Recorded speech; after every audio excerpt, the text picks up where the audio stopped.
Je suis sûr que vous avez oublié ça. Prise d'otage en cours à Paris. Dans les locaux de plusieurs youtubeurs.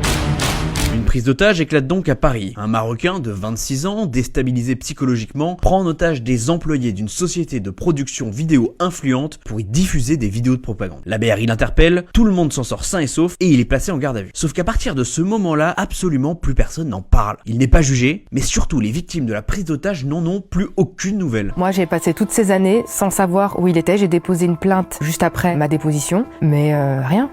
On sait pas. Sauf que cela pose des questions. Imaginez, vous êtes à 2 doigts de mourir, séquestré par un homme violent qui verse de l'essence sur vous et vous menace avec un pistolet. Comment est-ce que vous réagissez si vous n'obtenez aucune suite à l'affaire ? Mais tout ça, c'était jusqu'à ce qu'un youtubeur enquêteur en parle. Il a produit et publié une série documentaire qui enquête sur cet événement. Et les révélations sont absolument troublantes. L'auteur des faits aurait dû être jugé pour tous les chefs d'accusation suivants. Tentative de meurtre, séquestration, à 2 reprises des violences avec armes, des menaces réitérées, la détention d'armes et des dégradations de biens privés. Il encourait donc jusqu'à 30 ans de prison et 600 000 € d'amende. Mais on apprend dans cette série documentaire qu'il a profité d'un non-lieu pour irresponsabilité pénale due à ses troubles schizophrènes. Alors on entend de plus en plus parler d'irresponsabilité pénale. Mais à quoi cela rime ? Lorsqu'un expert psychiatrique conclut à l'abolition du discernement, la sanction pénale classique s'efface au profit d'une prise en charge médicale. Alors sur le principe, cela répond à une logique humaniste. On ne juge pas les fous. On ne juge pas quelqu'un qui n'était pas en état de comprendre ses actes. Mais dans les faits, cela condamne les victimes à ne pas avoir de réponse. Et c'est ce que nous dénonçons. Alors dites-nous en commentaire ce que vous en pensez et si le sujet vous intéresse, nous vous conseillons vivement d'aller voir cette série d'enquêtes, elle est particulièrement bien réalisée.